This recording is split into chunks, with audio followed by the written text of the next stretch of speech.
E aí pessoal, belezinha? Professor Sidgley Oliveira na área e vamos a mais uma aula de língua portuguesa. Na aula de hoje, pessoal, produção de uma entrevista, né? Continuação da aula que a gente fez a produção de entrevista lá no começo, na primeira semana, beleza? Então, vamos lá. Então, produção de texto, páginas 67 e 68. Vamos lá, pessoal. O celular está levando primatas à extinção, diz estudo. 2/3 das espécies dos primatas estão à beira da extinção e a culpa pode ser do celular. New York Times, 29/1/2017. Nossos colegas primatas estão em perigo. Em um dos estudos de abrangência inédita, uma equipe envolvendo 31 primatologistas analisou todas as espécies conhecidas de primata para avaliar suas condições e as notícias não são nada boas para a espécie mais próxima dos seres humanos, da árvore genealógica animal. 3/4 das espécies de primatas estão em processo de declínio, revelaram os pesquisadores, e cerca de 60% já estão ameaçadas de extinção. De gorilas a gibões, os primatas estão em sua situação muito mais delicado do que nas últimas décadas e o seu celular pode ser um dos responsáveis por isso. Na África do Sul, os mineradores vão para a floresta à procura de um minério conhecido como coltan, utilizado em circuitos eletrônicos essenciais para o funcionamento dos celulares. Esses mineradores caçam a própria comida. Sua alimentação é baseada em primatas, afirma Anthony Hyland, pesquisador científico da Conservation International e primatas.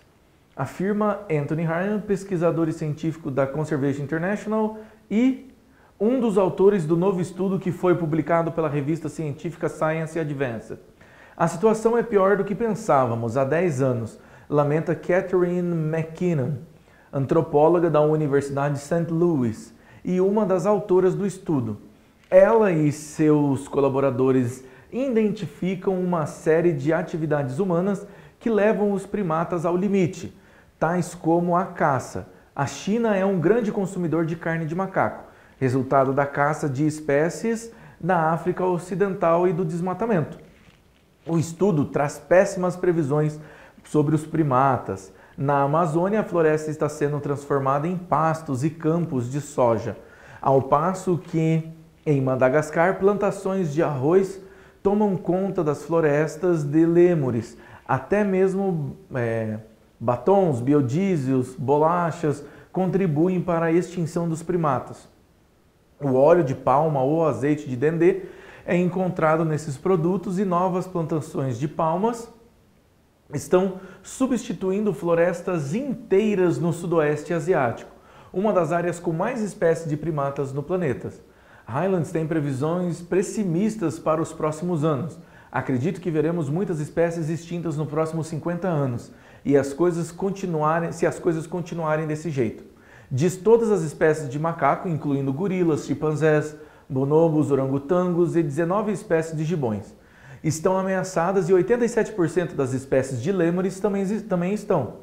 Outras que correm risco grave de extinção incluem o macaco-aranha do Equador, o colubu vermelho do delta do Níger e a macaca nigra, uma espécie natural da Indonésia que foi famosa por tirar uma selfie com a câmera de um fotógrafo. Então, esse texto está abordando sim um tema que é decorrente da entrevista que a gente analisou.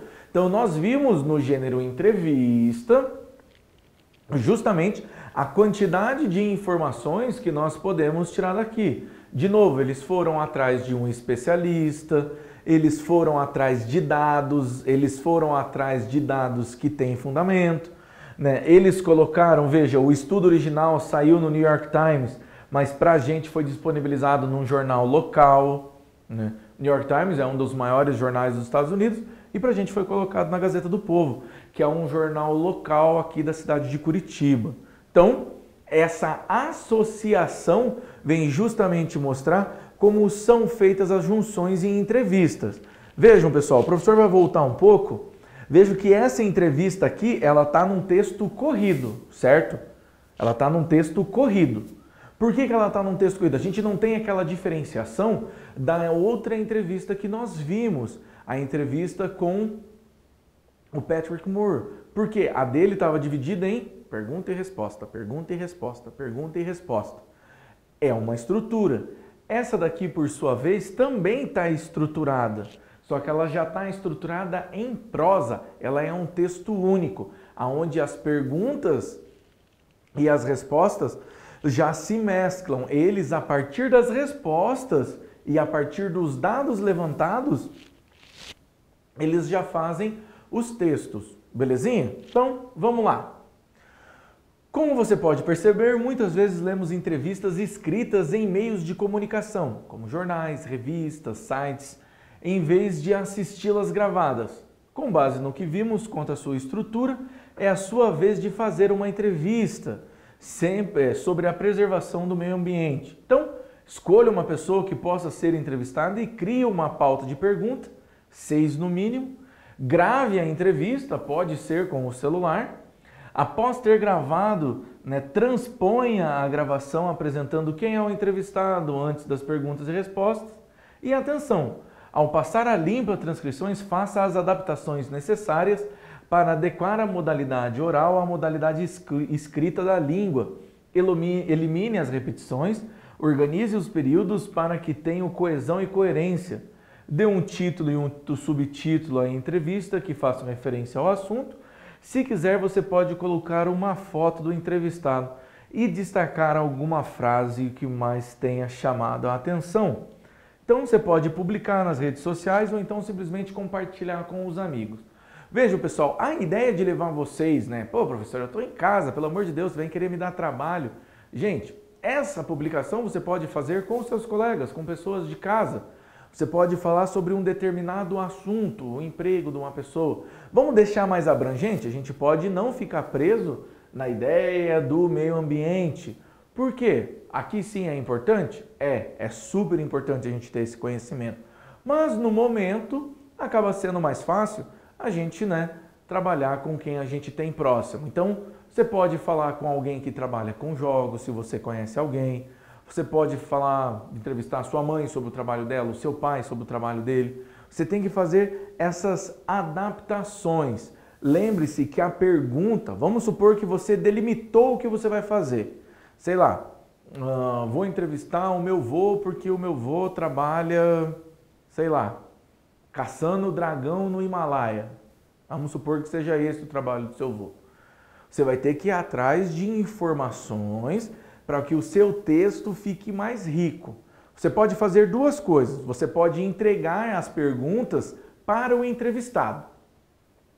Se você entregar as perguntas para o entrevistado, a sua entrevista, o seu entrevistado, ele já vai vir mais preparado para responder. Ele, opa, eu já sei o que ele vai perguntar, então ele já consegue montar as perguntas de uma maneira muito mais, as respostas, perdão, de uma maneira muito mais elaborada.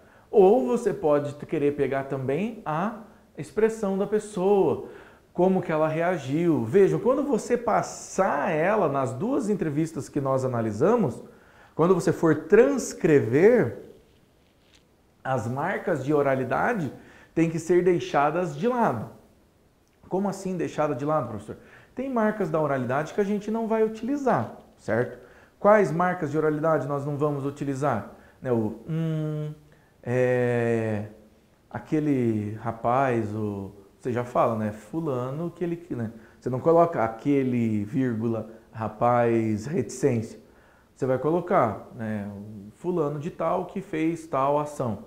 Por quê? Porque na revista, para ela se tornar dinâmica, a revista escrita, para ela ser dinâmica, o texto ele tem que ser objetivo, não é que nem como se estivesse sendo gravado. Então, quando tem um talk show, por exemplo, e chama alguém para entrevistar, a pessoa fica, complicado, a gente conseguir analisar tal coisa, tal coisa. Lá a oralidade faz parte. Aqui, infelizmente, não. Nós temos que deixar ela muito bem montada. Lembre-se que as suas perguntas têm que ter coerência e coesão. Se o entrevistado não entender a pergunta, a resposta vai vir de qualquer jeito e você não vai conseguir se situar ou situar o seu entrevistado nesse momento. Belezinha? Pessoal, muito obrigado e até a próxima.